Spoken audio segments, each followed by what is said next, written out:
পূর্ণ রাষ্ট্রীয় মর্যাদায় চিরনিদ্রায় শায়িত আপোষহীন দেশনেত্রী বেগম খালেদা জিয়া। জানা যায় লাখ লাখ মানুষের ঢল। মায়ের জন্য দোয়া চাইলেন তারেক রহমান।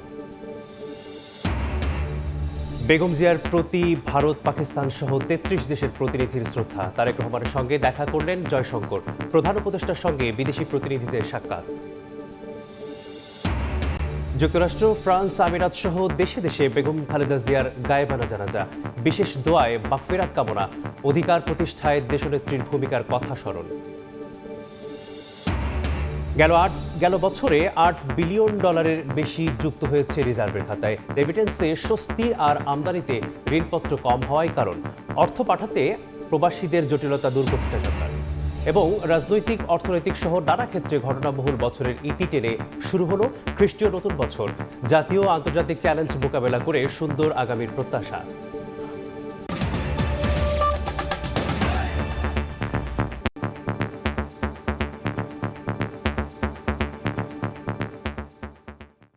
সকালে সবাই সঙ্গে আছি আমি মেসবাহুল আলিফ। পূর্ণ রাষ্ট্রীয় মর্যাদায় চিরনিদ্রায় শায়িত হলেন বেগম খালেদা জিয়া।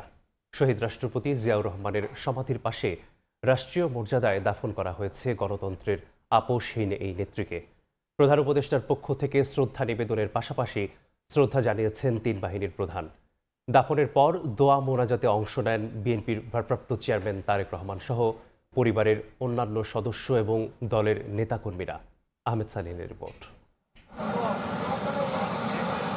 দিনভর আলো ছড়িয়ে অস্তমিত সূর্যের মতো বিদায় নিলেন মহীয়সী এক নারী, যার উদয় হয়েছিল দেশ, মাটি, মানুষের অধিকার রক্ষায়। গণতন্ত্রের আপোষহীন এক নেত্রী।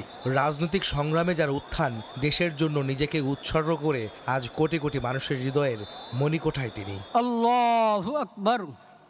লাখ লাখ মানুষের অংশগ্রহণে দেশের ইতিহাসের বড় জানাজা শেষে জাতীয় পতাকাবাহী গাড়িতে বেগম খালেদা জিয়াকে নেওয়া হয় জিয়া উদ্যানে।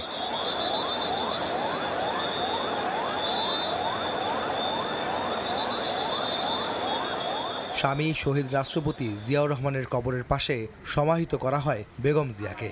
রাষ্ট্রীয় শ্রদ্ধা জানানো হয় শেষ বিদায়ে।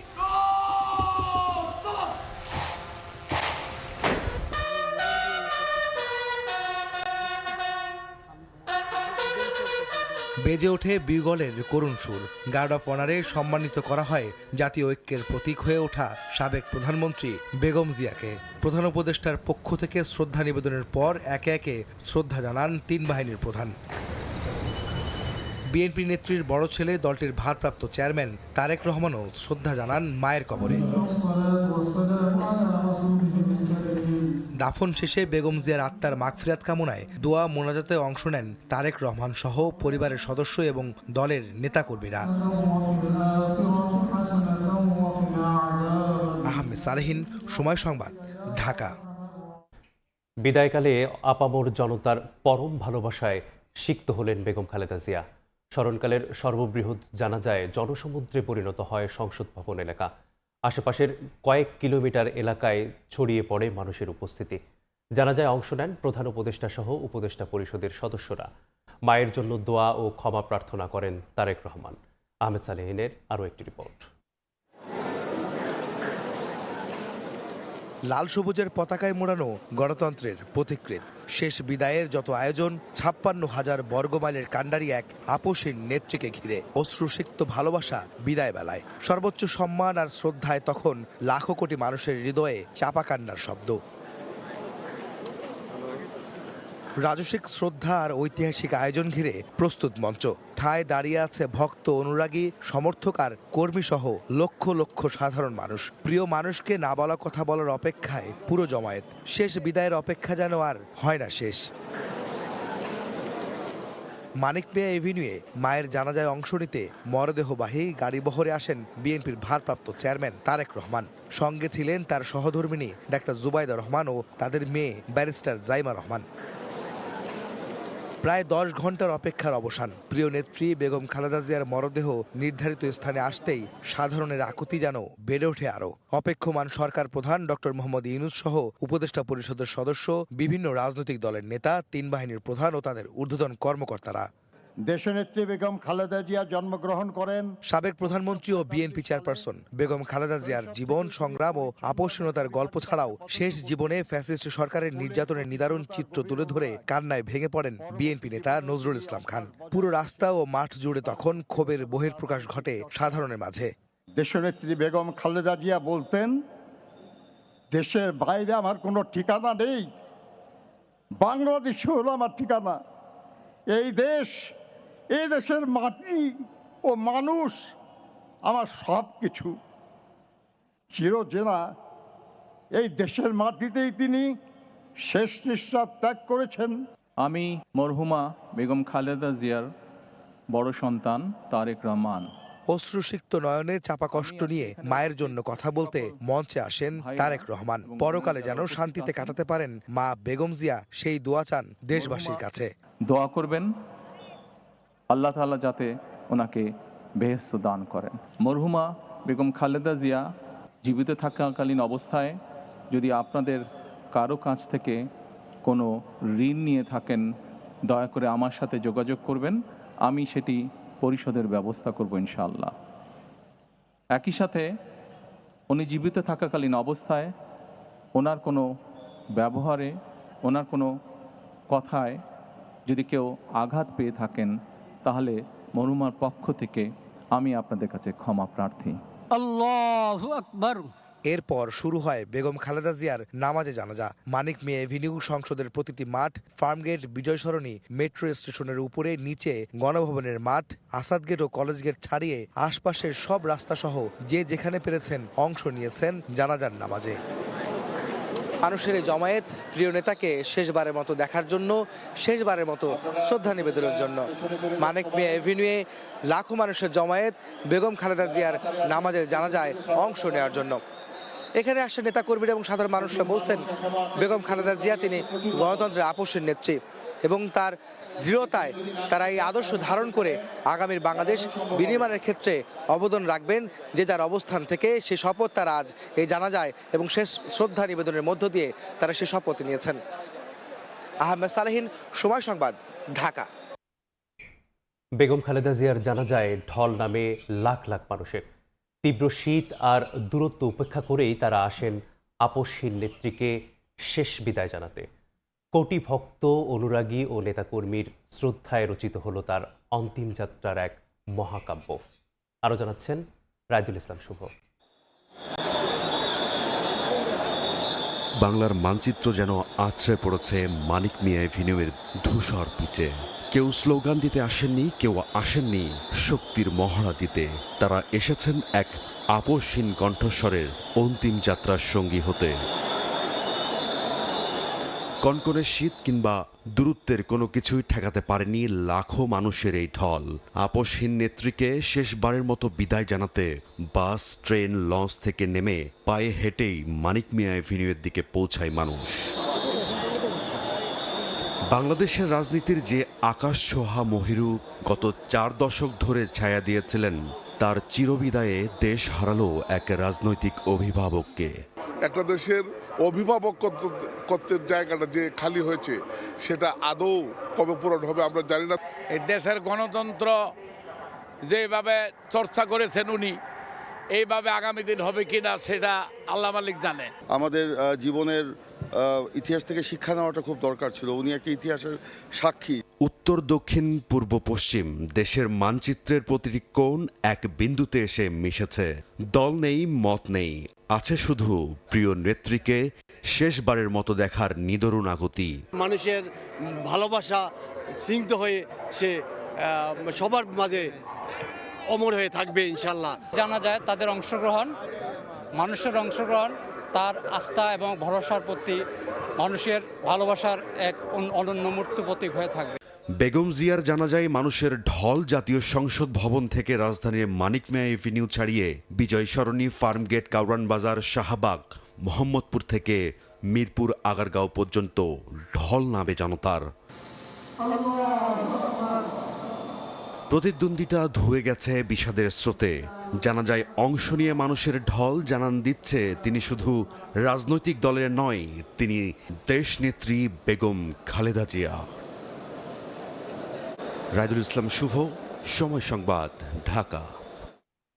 বেগম জিয়ার প্রতি শ্রদ্ধা জানিয়েছেন পাকিস্তানের জাতীয় পরিষদের স্পিকার, ভারতের পররাষ্ট্রমন্ত্রী ও বিভিন্ন দেশের প্রতিনিধি, কূটনীতিকরা।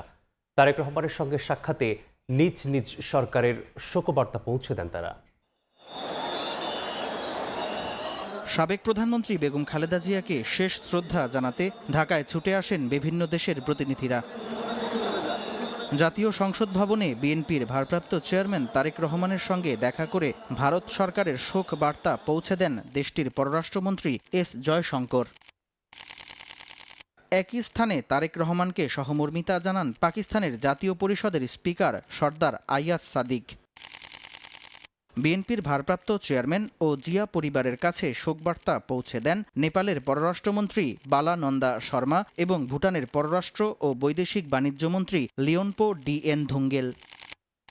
বেগম জিয়ার প্রতি শ্রদ্ধা জানাতে এসে জাতীয় সংসদ ভবনে কুশল বিনিময় করেছেন ভারতের পররাষ্ট্রমন্ত্রী এস জয়শঙ্কর ও পাকিস্তান জাতীয় পরিষদের স্পিকার সর্দার আয়াজ সাদিক। রাতে গুলশানে বিএনপি চেয়ারপারসনের কার্যালয়ে তারেক রহমানের সঙ্গে দেখা করেন শ্রীলঙ্কার পররাষ্ট্রমন্ত্রী ভিজিতা হেরাত। এদিকে ঢাকায় আসা বিভিন্ন দেশের উচ্চ পর্যায়ের প্রতিনিধিরা সৌজন্য সাক্ষাৎ করেন প্রধান উপদেষ্টা ডক্টর মুহাম্মদ ইউনূসের সঙ্গে।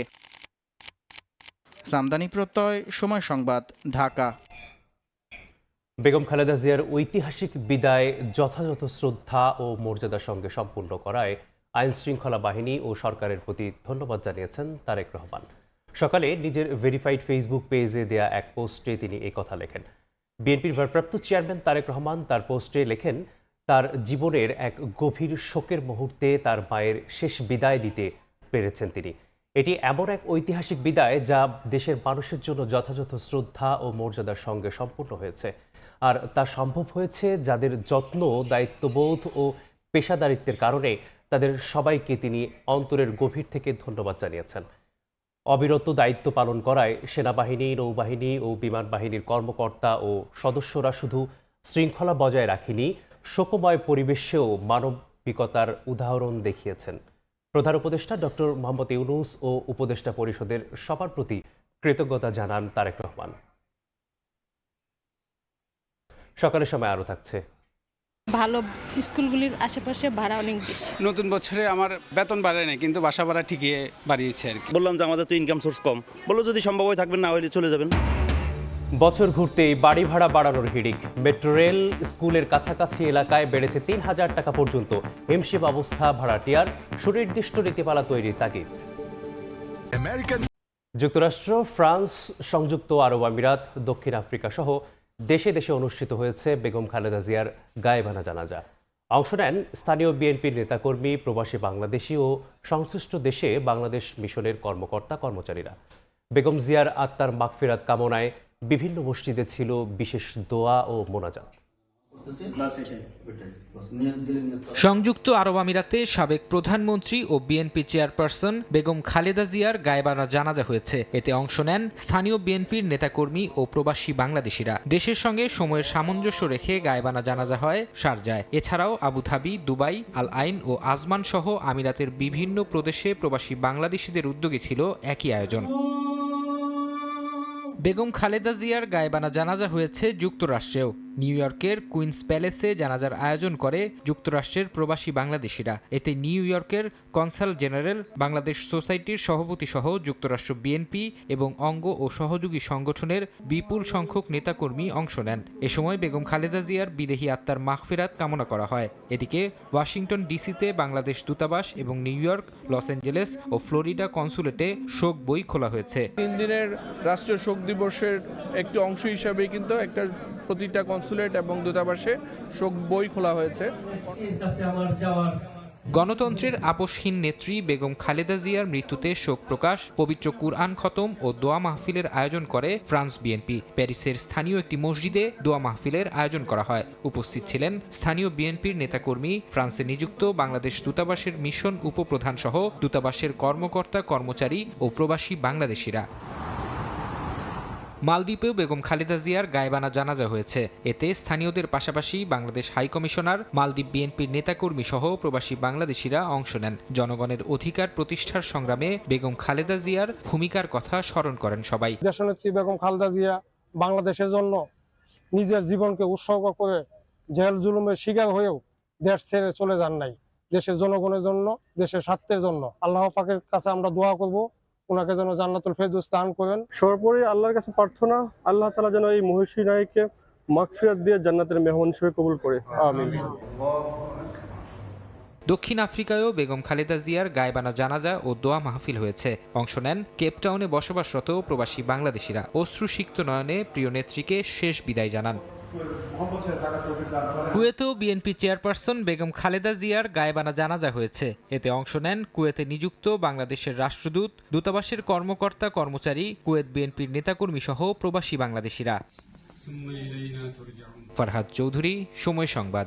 অন্তত 5 বছরের জন্য একটি স্থিতিশীল বাংলাদেশ দেখতে চান জামায়াত আমির। বার্তা সংস্থা রয়টার্সকে দেয়া সাক্ষাৎকারে একথা বলেন ডাক্তার শফিকুর রহমান। রয়টার্সকে তিনি বলেন, ভোটের পর তার দল ঐক্যের সরকারে যোগ দিতে আগ্রহী এবং এ ব্যাপারে এরই মধ্যে বেশ কয়েকটি দলের সঙ্গে আলোচনা হয়েছে। শেখ হাসিনার ভারতে অবস্থান করাকে উদ্বেগজনক মনে করেন জামায়াত আমির। ভারত যখন সম্ভাব্য নতুন সরকার গঠনকারী দলগুলোর সঙ্গে যোগাযোগ বাড়াচ্ছে, তখন শফিকুর রহমান বলেন, তিনি চলতি বছর একজন ভারতীয় কূটনীতিকের সঙ্গে সাক্ষাৎ করেছেন। ভারতীয় এই কর্মকর্তা বৈঠকটি গোপন রাখতে অনুরোধ করেছিলেন বলেও জানান তিনি। পাকিস্তানের সঙ্গে ঘনিষ্ঠতার বিষয়ে জানতে চাইলে তিনি জানান, জামায়াত কোনো নির্দিষ্ট দেশের দিকে ঝুঁকে থাকতে আগ্রহী নয় এবং বরং সব দেশের সঙ্গে ভারসাম্যপূর্ণ সম্পর্ক চায়। সিটি কর্পোরেশনের খাতায় নাম উঠলেও দীর্ঘ 7 বছরেও ভাগ্যের পরিবর্তন হয়নি রাজধানীর উত্তর খান, দক্ষিণ খান সহ পার্শ্ববর্তী বেশ কয়েকটি এলাকার বাসিন্দাদের। গ্যাস নেই, অথচ মাসের শেষে বিলের বোঝা টানতে হচ্ছে নিয়মিত। সঙ্গে যোগ হচ্ছে বেহাল রাস্তা আর অগোছালো ড্রেনেজ ব্যবস্থার অসহনীয় যন্ত্রণা। ঢাকা 18 নির্বাচনী এই এলাকায় বিভিন্ন দলের মনোনীত প্রার্থীরা বরাবরের মতোই দিচ্ছেন উন্নয়নের আশ্বাস। শাহরিয়ার সৌমিকের প্রতিবেদন।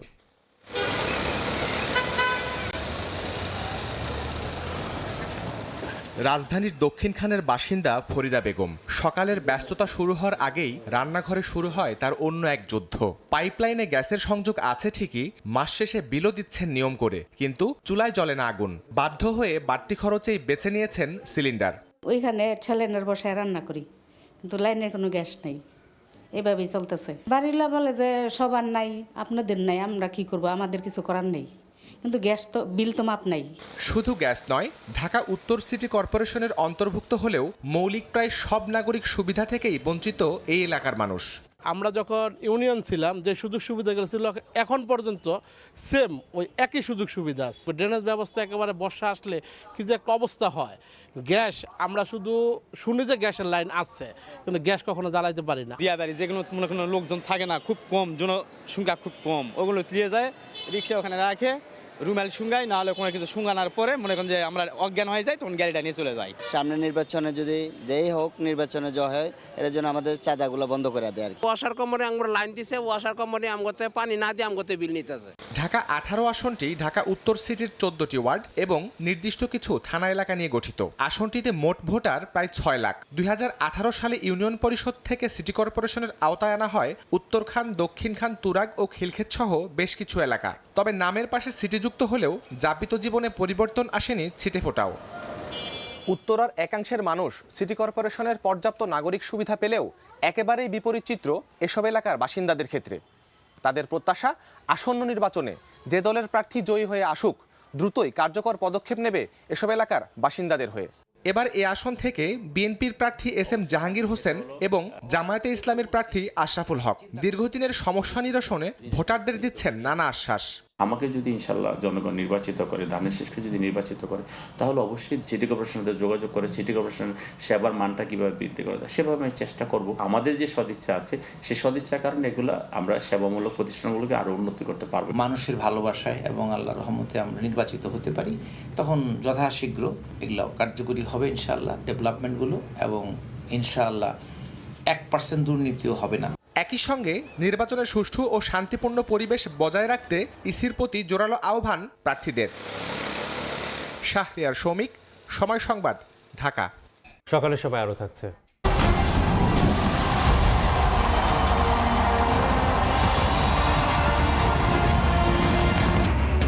খ্রিস্টীয় নতুন বছরকে বরণ করে নিচ্ছে বিশ্ব। দেশে দেশে জমকালো আতশবাজি, মনোমুগ্ধকর দৃশ্য দেখতে হাজার হাজার মানুষের ভিড়। পটুয়াখালীতে কয়েকদিনের শৈত্যপ্রবাহে জনজীবন বিপর্যস্ত। প্রচণ্ড শীতে হাসপাতালে বেড়েছে ঠান্ডাজনিত রোগীর সংখ্যা। এ নিয়ে বিস্তারিত জানাতে পটুয়াখালী মেডিকেল কলেজ হাসপাতাল থেকে যুক্ত হচ্ছেন সহকর্মী মনির হোসেন বাদল। পটুয়াখালীতে বয়ে যাচ্ছে শৈত্যপ্রবাহ, আর এই শৈত্যপ্রবাহের কারণে কিন্তু সর্বদক্ষিণের জেলা পটুয়াখালীতে কিন্তু হাড় ভাঙা শীতে কাঁপছে পটুয়াখালীর জনপদ। আর এই শীতের কারণে কিন্তু পটুয়াখালী মেডিকেল কলেজ হাসপাতালে কিন্তু রোগীর সংখ্যা বেড়েই যাচ্ছে। বিশেষ করে আমরা যদি বলতে চাই যে পটুয়াখালী যে মেডিকেল কলেজ হাসপাতাল রয়েছে, এই হাসপাতালে কিন্তু দেখেছি যে শিশু রোগীর সংখ্যাই বেশি রয়েছে। এই পটুয়াখালী এই যে মেডিকেল কলেজ হাসপাতালে দেখা যাচ্ছে শিশু যে ওয়ার্ডটি রয়েছে, এই ওয়ার্ডে কিন্তু 40টি বেড রয়েছে। আমরা দেখতে পাচ্ছি যে এই 40টি বেডের বিপরীতে কিন্তু আজকে কিন্তু 94 জন রোগী কিন্তু এখানে ভর্তি হয়েছে। এক একটি বেডে দেখা যাচ্ছে 2 থেকে 3 জন শিশু রোগীও কিন্তু চিকিৎসা নিচ্ছে, যার কারণে এখানে চিকিৎসা নিতে আসা সাধারণ রোগী এবং পরিবারদের কিন্তু খুব বেগ পেতে হচ্ছে। তারা কিন্তু একটি অভিযোগ করছে যে রোগীরা যদি একটি বেডে 2 জন যদি শিশু রোগী থাকে, তাহলে তারা মায়েরা থাকে কোথায়? এভাবে তারা আসলে সুচিকিৎসা এবং সঠিক চিকিৎসা থেকে তারা পাচ্ছে না। এ বিষয়ে আমি পটুয়াখালী যে তত্ত্বাবধায়ক রয়েছে, পটুয়াখালী মেডিকেল কলেজ তত্ত্বাবধায়ক রয়েছে দিলরুবা ইয়াসমিন লিজা, আমি তার সাথে কথা বলেছি। তিনি আমাকে সর্বশেষ যে বিষয়টা জানিয়েছে, পটুয়াখালী মেডিকেল কলেজে পাশেই আরেকটি 250 শয্যা মেডিকেল কলেজের কাজ চলমান রয়েছে, সেটি এখন উদ্বোধনের অপেক্ষায় রয়েছে। এটি যদি মানে উদ্বোধন হয়ে যায়, এটি যদি কাজ চলে শেষ হয়ে যায়, তাহলে হয়তো এই যে শিশু রোগীর যে সমস্যা, এই যে বেড সমস্যা, এগুলো কিছু থাকবে না। আজকে পটুয়াখালীতে আমরা দেখতে পাচ্ছি কিন্তু সর্বনিম্ন 14 ডিগ্রি সেলসিয়াস কিন্তু এখানে দেখা যাচ্ছে, যার কারণে কিন্তু ঘন কুয়াশায় কিন্তু আচ্ছন্ন হয়ে গেছে সম্পূর্ণ জনপদ। আর এই সম্পূর্ণ জনপদ আচ্ছন্ন হওয়ার কারণে কিন্তু শীতে রোগীর সংখ্যা কিন্তু বেড়েই চলেছে। শুধু শিশু রোগী নয়, পটুয়াখালী মেডিকেল কলেজে কিন্তু শিশু রোগী ছাড়া কিন্তু ডায়রিয়া, সর্দি, কাশি, নিউমোনিয়া বিভিন্ন রোগে কিন্তু আক্রান্ত হচ্ছে শিশুরা। আর এদিকে যে এখানকার যারা সিস্টার রয়েছে, যারা তাদের সাথে কথা বলেছি, যে হসপিটাল কর্তৃপক্ষ তাদের সাথে কথা বলেছি, তারা যে বিষয়টা জানিয়েছে, এই যে 40 জন রোগীর সেবা দেওয়ার কথা থাকলেও তারা কিন্তু প্রায় শতাধিক রোগী কিন্তু আজকে কিন্তু সেবা দিয়ে যাচ্ছেন। আর শুধু আজকে না, এই কয়েকদিন হাড়ভাঙ্গা শীতে কিন্তু একই অবস্থা রয়েছে। আর আমরা যতক্ষণ জানতে পেরেছি, গত নভেম্বর আর ডিসেম্বর এই শীতে কিন্তু পটুয়াখালী মেডিকেল কলেজ হাসপাতালে 2 জন শিশু কিন্তু ঠান্ডাজনিত কারণে মারা গেছে। এই ছিল পটুয়াখালী মেডিকেল কলেজ হাসপাতাল থেকে আমার কাছে ঠান্ডার সর্বশেষ। যুক্ত ছিলাম পটুয়াখালী মেডিকেল কলেজ থেকে। সব ধরনের জ্বালানি তেলের দাম লিটার প্রতি 2 টাকা করে কমানো হয়েছে। 2026 সালের জানুয়ারি মাসের জন্য জ্বালানি তেলের এই নতুন দাম ঘোষণা করেছে সরকার। 2 টাকা করে কমে প্রতি লিটার ডিজেল 102 টাকা, কেরোসিন 114, অকটেন 122 ও পেট্রোলের দাম 118 টাকা নির্ধারণ করা হয়েছে। বিদ্যুৎ, জ্বালানি ও খনিজ সম্পদ মন্ত্রণালয় থেকে জারি করা গেজেট অনুযায়ী নতুন এই দাম কার্যকর হবে আজ থেকে। এর আগে গেল বছরের ডিসেম্বরে জ্বালানি তেলের দাম লিটার প্রতি 2 টাকা করে বাড়ানো হয়েছিল। আনন্দ বেদনা, পাওয়া না পাওয়ার কথামালা নিয়ে শুরু হলো খ্রিস্টীয় নতুন বছর 2026। সুন্দর এক আগামীর প্রত্যাশায় দেশের মানুষ। বিদায় নিল রাজনৈতিক, সামাজিক, অর্থনৈতিক, সাংস্কৃতিক, শিক্ষাসহ বিভিন্ন ক্ষেত্রে এক ঘটনাবহুল বছর। ছিল জাতীয় ও আন্তর্জাতিকভাবে চড়াই উতরাই সহ নানা চ্যালেঞ্জ। তবে সব অপ্রাপ্তির পরিসমাপ্তি ঘটুক নতুন বছরে, এমন প্রত্যাশা সবার। শাহিনুর শাহিনের ছবিতে রৌনক নিয়ন্ত্রণ রিপোর্ট।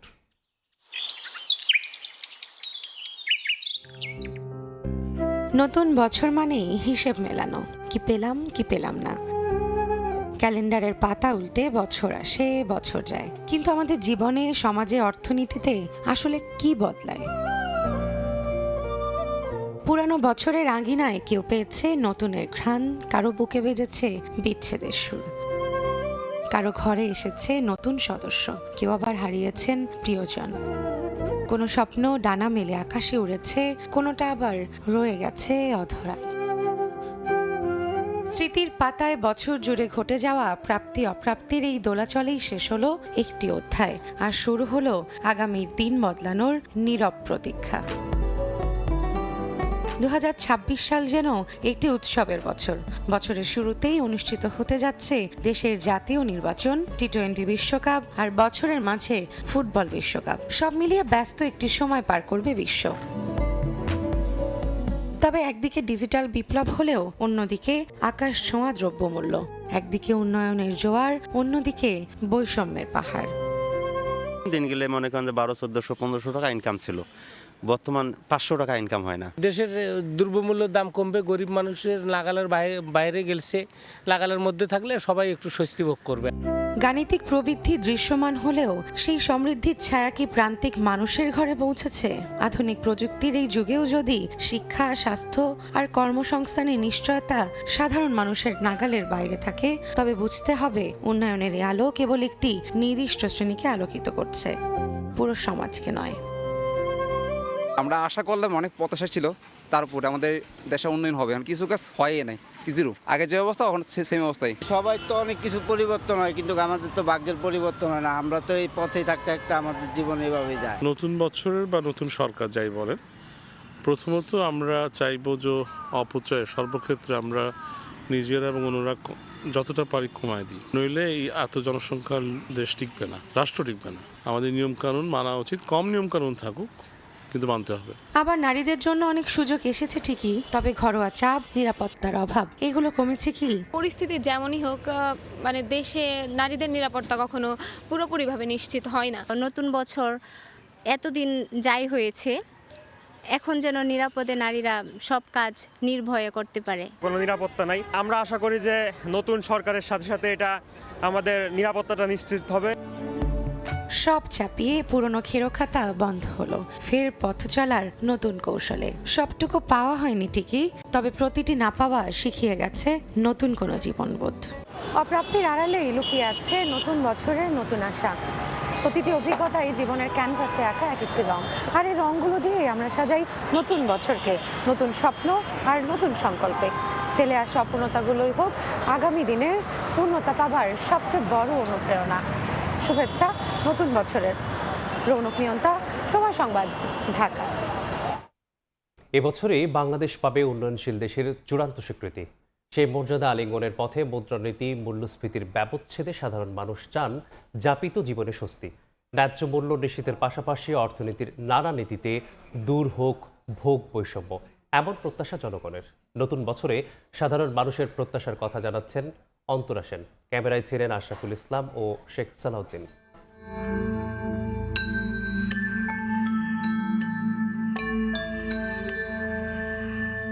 অবিরাম পথ চলায় আরও একটি বছর।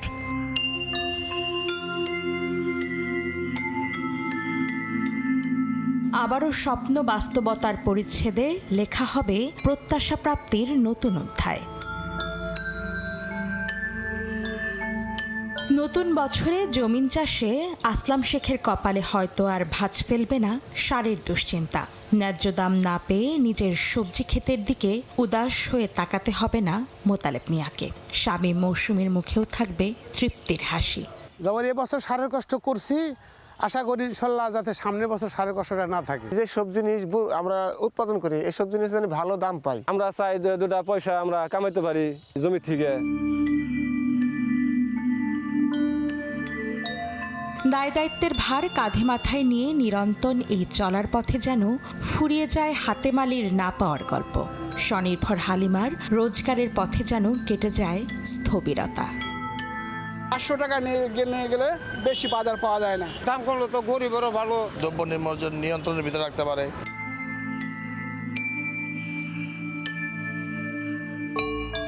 দেনা পাওনার হিসাবের খাতায় সাদিক মিয়া আর টানতে চান না চাল কিনতে গিয়ে তেল কিনতে না পারার জের। জমির শেখের চাওয়া দরদাম করে হলেও 2-1 টাকা বাঁচিয়ে সন্তানের জন্য যেন আরেকটা ডিম কিনতে পারেন তিনি। চাল ডাল ইত্যাদি এগুলোর উপর যদি দামটা কিছু কমে আসে তাহলে মোটামুটি জনগণ একটু স্বস্তি পাবে। যারা ভোক্তা তারাও ভালো থাকে, কৃষকও দুইটা পয়সা পায়। বাজার নিয়ন্ত্রণ করতে পারলে আমাদের মতন মধ্যবিত্ত তারা কিন্তু ভালো থাকবে। নতুন বছরের শুরুতেই মূল্যস্ফীতির পায়ে বেরি পড়িয়ে আমানতকারীরা ছুটতে চান ব্যাংকের দিকে। তাদের প্রত্যাশা, আমানতের বিস্তারে বিনিয়োগ, ব্যবসা বাণিজ্য সম্প্রসারণে কেটে যাবে আর্থসামাজিক ও রাজনৈতিক দোলাচল। মূল্যস্ফীতিটা কমে থাকুক, ব্যাংক ব্যবস্থা সহ আর্থিক ব্যবস্থা টোটাল বিষয়টা যদি সরকার নিয়ন্ত্রণ করতে পারে তাহলে আপামর জনসাধারণের জীবন ব্যবস্থাটাও অনেকটা সহজ হবে। বিগত বছরের হানাহানি মারামারি ভুলে গিয়ে আমরা একটি সুন্দর জীবনযাপন করতে চাই। বছর তো বিজনেস চাই, আল্লাহ দেও কামড়ে সব কাজ কাম ব্যাগে শুরু করে আমগো বেচা কিনা ভালো। শ্রমিক যে একটু পরিশ্রমের টাকাটা যেন ঠিক মতন পায়। অর্থনীতির নানান ব্যবচ্ছেদে এবছরই উন্নয়নশীল দেশের কাতারে যাবে নিম্ন মধ্যম আয়ের বাংলাদেশ। এমন প্রাপ্তিতে যেন ভেঙে যায় বৈষম্যের শিকল। সাধারণ মানুষের মতোই এমন প্রত্যাশা গবেষকদের। সবচেয়ে বেশি যেটা আমাদেরকে নজর দিতে হবে সেটা হলো যে কিভাবে বিনিয়োগে আমরা চাঙ্গা ভাবটা আনতে পারি। আমাদের যে বাণিজ্য, ব্যবসা, পরিবেশ, উদ্যোক্তাদের যে ধরনের প্রতিবন্ধকতাগুলি ফেস করতে হয়, এটা কিভাবে আমরা আরও নিরসনের দিকে আমরা যেতে পারি। তো এখানে ধীর গতিতে চলার কোনো ধরনের আমাদের কিন্তু স্কোপ নাই। বছর আসে বছর যায়, কোথাও আলো ঝলমলে উদযাপন, কোথাও অন্ধকারে আলো খুঁজে পাওয়াটাই দায়। নতুন বছরে খেটে খাওয়া মানুষের কাছে নতুনত্ব হলো নতুন করে টিকে থাকার লড়াই। আর প্রত্যাশা, অবসান হোক সীমাহীন বৈষম্যের, শক্তিশালী হোক দেশের অর্থনীতি। অন্তরা সেন, সময় সংবাদ, ঢাকা। রেমিটেন্সের হাওয়ায় প্রায় তলানিতে ডুবতে থাকা নেট রিজার্ভের খাতায় $8 বিলিয়ন বেশি যুক্ত হয়েছে বিদায়ী বছরে।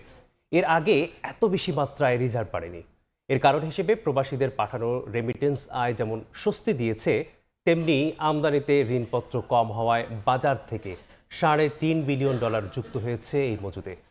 নতুন বছরে রেমিটেন্স প্রবাহ আরও বাড়াতে প্রবাসীদের অর্থ পাঠানোর জটিলতা দূর করতে চায় কেন্দ্রীয় ব্যাংক। বছরের শুরুতে স্কুলের খরচ, তারপর রমজান ও ঈদ। এমন সময় প্রবাসীরা নিজেরা উপস্থিত থাকতে না পারলেও নিজেদের পরিবার পরিজনের চলার পথ সহজ করতে অর্থ পাঠান। পরিবারের জন্য পাঠানো ডিসেম্বরের প্রায় $2.5 বিলিয়ন রেমিটেন্সের টুকরো টুকরো অংশ জুড়ে নতুন বছরের জানুয়ারি শুরু হয় $33 বিলিয়ন রিজার্ভ নিয়ে। BPM6 অনুযায়ী $28 বিলিয়ন ছাড়িয়েছে। ডিসেম্বরের 30 দিনে $3 বিলিয়নের বেশি রেমিটেন্স পাঠান প্রবাসীরা। গত বছর ছিল $2.63 বিলিয়ন, শতাংশের হিসেবে 21% বেশি। অর্থবছরের প্রথম 6 মাসের হিসেবে প্রায় 18% বেশি। 2025 শুরু হয়েছিল $21.67 বিলিয়ন দিয়ে, শেষ হলো $33 বিলিয়ন রিজার্ভ হাতে নিয়ে। প্রবাসীরা যদি খুব দ্রুততম সময়ে দেশে তাদের টাকা প্রেরণ করতে পারত, তারা ইনসেন্টিভমুখী প্রতি আকৃষ্ট হতো না। এমন অবস্থায় অর্থবছরে রেকর্ড রিজার্ভের লক্ষ্যে রেমিটেন্স বাড়াতে নিয়মকানুন আরও সহজ করতে চায় কেন্দ্রীয় ব্যাংক। যারা বিদেশি প্রবাসী আছে তারা রেমিটেন্স প্রেরণের ক্ষেত্রে যত প্রকার আইনি বাধার মধ্যে পড়ে এগুলোকে সহজীকরণ করবে। যত প্রকার জটিলতা আছে সেগুলো কীভাবে নিরসন করা যায় সেই পদক্ষেপ গ্রহণ করবে। এদিকে আমদানির চাপ কম থাকায় চলতি অর্থবছরের শুরুর 6 মাসে প্রায় $3.5 বিলিয়ন অলস ব্যাংকগুলো থেকে কিনে নিয়েছে কেন্দ্রীয় ব্যাংক, যেখানে সমপরিমাণ অর্থ বাজারে ছাড়া হয়েছে। সেলিয়া সুলতানা, সময় সংবাদ, ঢাকা। নিষেধাজ্ঞার পরও 31st নাইটে রাজধানীর অনেক জায়গায় ফোটানো হয়েছে পটকা ও আতশবাজি। বুধবার রাত 12টার আগে থেকেই বিভিন্ন এলাকায় ফোটানো হয় আতশবাজি। রাজধানী জুড়ে আয়োজন না হলেও বিচ্ছিন্নভাবে বিভিন্ন এলাকায় দেখা গেছে 31st নাইট উদযাপনের আয়োজন। চাঁদগুলোতে দল বেঁধে আনন্দ উচ্ছ্বাস, পুরনো বছরকে বিদায় জানিয়ে নতুনকে বরণ করেছেন অনেকেই। সাধারণত 31st নাইটকে কেন্দ্র করে প্রতি বছরই আতশবাজি ফোটানোয় নিষেধাজ্ঞা জারি করে পুলিশ। এবার বেগম খালেদা জিয়ার মৃত্যুতে বুধবার থেকে শুক্রবার পর্যন্ত রাষ্ট্রীয় শোক ঘোষণার পর ঢাকা মহানগর এলাকায় সব ধরনের আতশবাজি ফোটানো, পটকা, ফানুস ও গ্যাস বেলুন ওড়ানোর নিষিদ্ধ ঘোষণা করে ডিএমপি। নতুন বছরের শুরুতেই ইচ্ছে মতো বাড়ি ভাড়া বাড়িয়েছেন বাড়িওয়ালারা। ক্যাবের তথ্য মতে গত 25 বছরে ঢাকায় বাড়ি ভাড়া বেড়েছে প্রায় 400%। অতিরিক্ত ভাড়ায় হিমশিম খাচ্ছেন ভাড়াটিয়ারা। আয় ব্যয়ের হিসাব মেলাতে না পেরে স্ত্রী সন্তানদের গ্রামের বাড়ি পাঠিয়ে দিতে বাধ্য হচ্ছেন অনেকেই। সমস্যা সমাধানে ভাড়া নির্ধারণে সুনির্দিষ্ট নীতিমালা তৈরির তাগিদ হাইকোর্টের। নয়ন আহমেদের ক্যামেরায় নাইম হাসানের রিপোর্ট।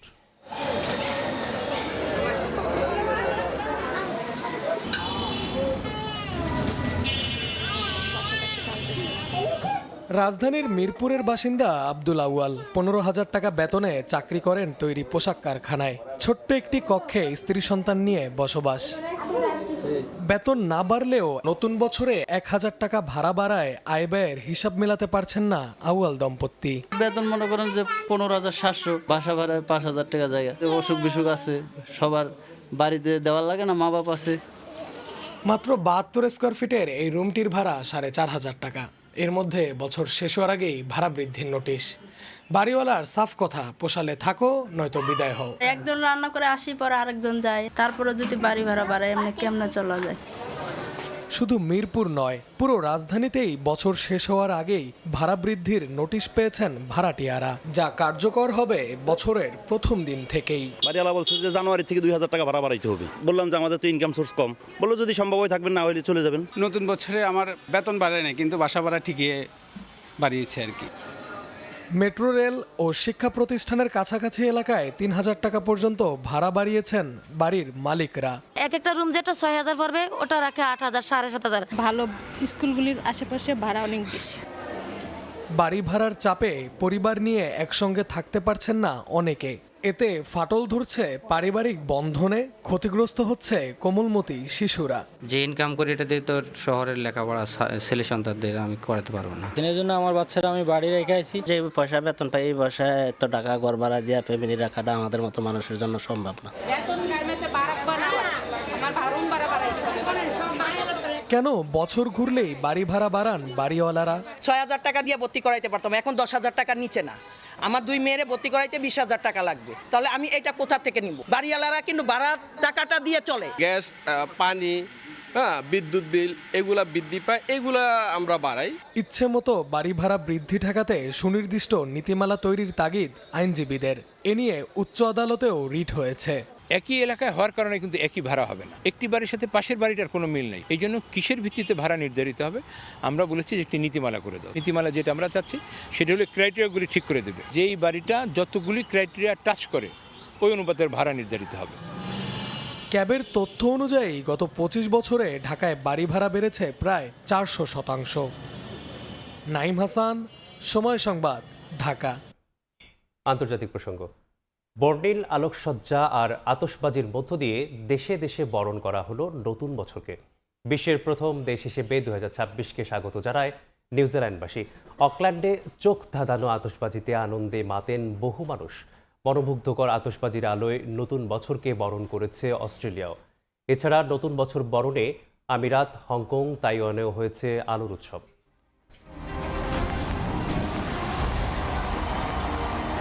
এ যেন আলোর ঝর্ণা, সোনালি রঙের স্রোত থেকে চোখ সরানো দেয়। ঘড়ির কাঁটায় রাত 12টা বাজতেই দুবাইয়ের অন্যতম উঁচু ভবন বুর্জ খলিফা আতশবাজি আর আলোকসজ্জায় উজ্জ্বল হয়ে ওঠে। ছিল ড্রোন শো।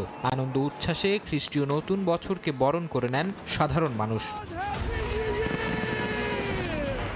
নতুন বছরকে বরণ করতে কাতারেও ছিল জমকালো আয়োজন। চোখ ধাঁধানো আতশবাজি, আলোকসজ্জা আর ড্রোন শোতে মন্ত্রমুগ্ধ হয়ে যান হাজার হাজার মানুষ।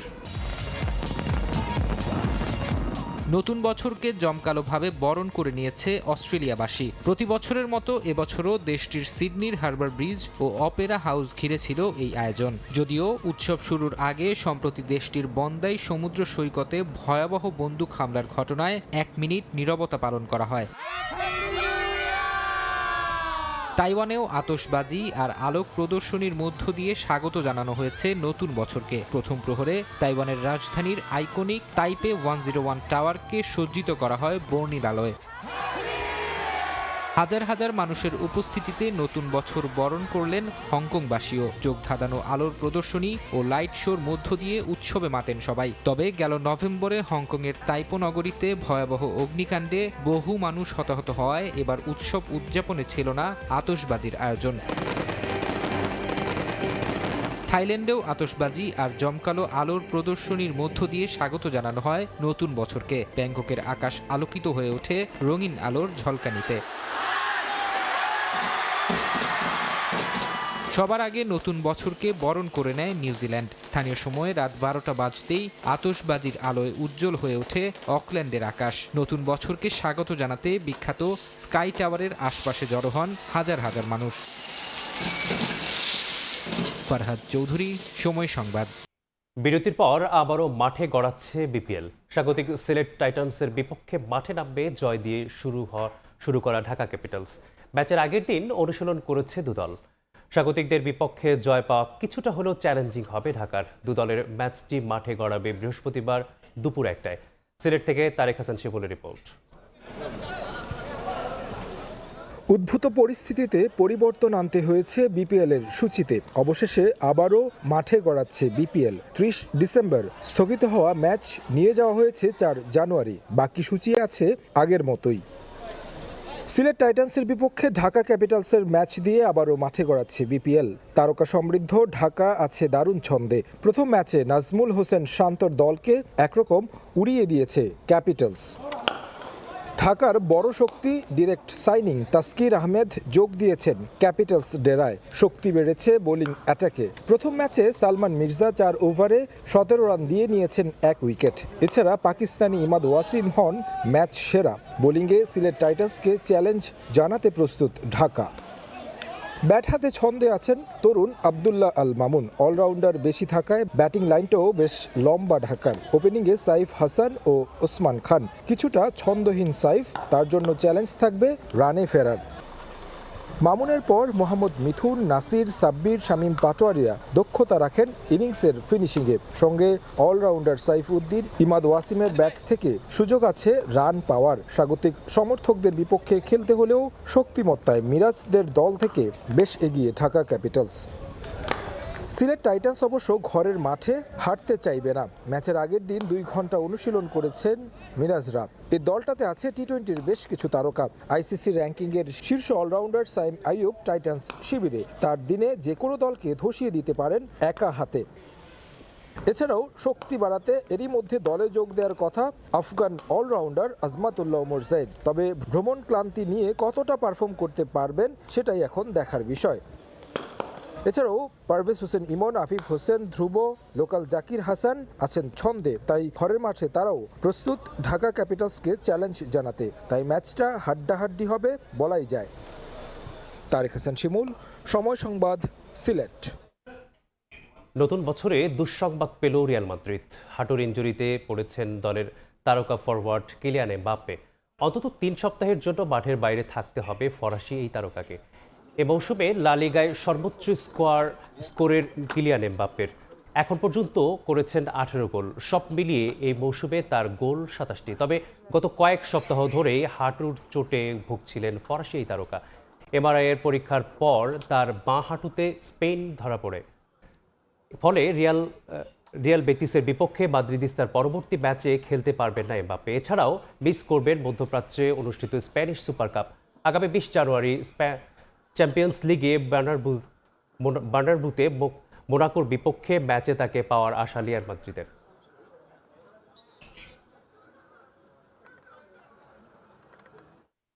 এ পর্যায়ে শীর্ষ সংবাদগুলো জানিয়ে দিচ্ছি আরেকবার।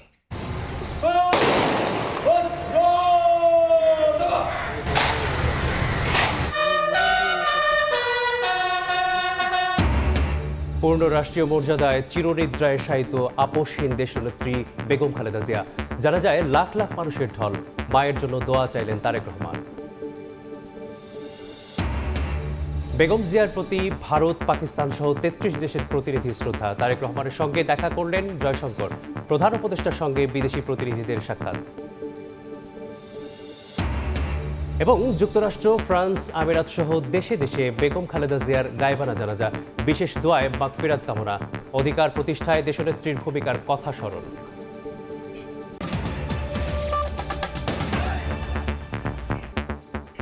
এই ছিল সকালের সময়। আন্তর্জাতিক সময়ের সঙ্গে থাকবেন আলিশা ইসলাম। ধন্যবাদ আলিফ। আন্তর্জাতিক সময় নিয়ে আসছি কিছুক্ষণ পর। সঙ্গে থাকুন সময়।